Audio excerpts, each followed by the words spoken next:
की बांस। बांस के अंदर बैठ गया।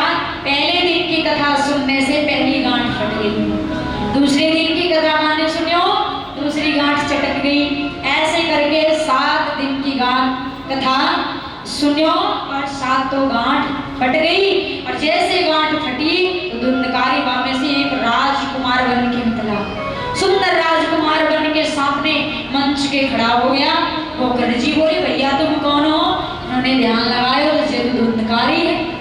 भगवान के पार्षद तुरंत आ गया, पुकारने लगे भैया धुंधकारी भैया आ जाओ, तुम्हारे लिए हम विमान लाए हैं। तो धुंधकारी जैसे चलती है विमान में बैठने तो गोकर्ण जी ने आवाज लगाई कि भैया कहाँ जा रहे हो और भैया तुम कौन हो कि इन्हें विमान में बुला रहे हो? कथा तो सबने सुनी तो सबको ले चलो ना।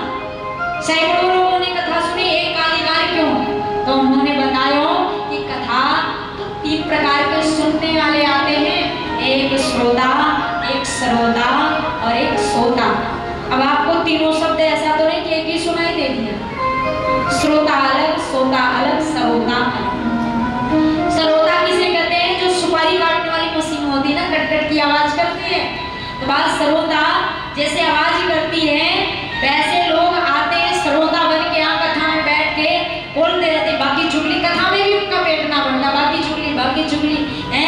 बाकी बात चुगली ना बन रही है तो महंगी साड़ी पहन के आई है जी, मेरे पति देव भागवत सुनने के लिए सुंदर साड़ी खरीदे, तो बाकी भी बुद्धि खराब कर दे साड़ी का दाम बताते तो वो कथा ना सुने और ना किसी को सुनने दे, तो बाको कथा का फल ना मिले।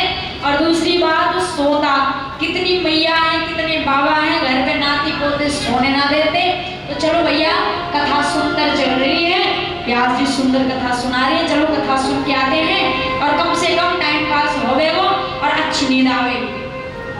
और ऐसे आएंगे आते ही ना कोई आरती ना कोई कीर्तन, खंबे देखेंगे आते ही दूर से कहीं बांस बल्ली है कमर लगाने का, 3 घंटे ऐसे कमर लगा के सोएंगे, समाधि लगाएंगे। और जैसे व्यास जी जयकारा लगाते हैं तुरंत नींद टूटती है। भैया कथा तो बड़ी सुंदर लगी है। कैसे? पड़ोसी ने पूछ ली कथा कैसे अच्छी लगी? ना नींद अच्छी आई, मीठी कथा थी ना, इसीलिए व्यास जी ने कथा बड़ी मधुर वाणी में बात की। पड़ोसी ने परीक्षा ले ली कौन सा प्रसंग चल रहा था, ये तो बिल्कुल ना पता, पर नींद तो अच्छी आई, यार ये कथा अच्छी है। तो कथा तो मीठी होती है, नींद भी आती है, तो ऐसे लोगों को भी कथा का फल ना मिलता।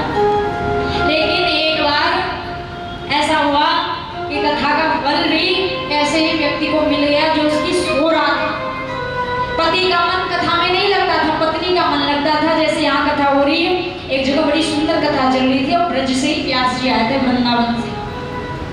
पत्नी रोज रोज जाती थी सुनते, और ये बात सत्य है, पुरुषों का इंटरेस्ट जो है वो कम रहता है। वैसे उनकी भूल है कम नहीं होनी चाहिए, कहीं कहीं तो माताएं कम तो बाबा लोग ज्यादा, पूरा पांडव पुरुषों से भरा। जब ये स्त्री और पुरुष एक दूसरे के पूरक हैं और एक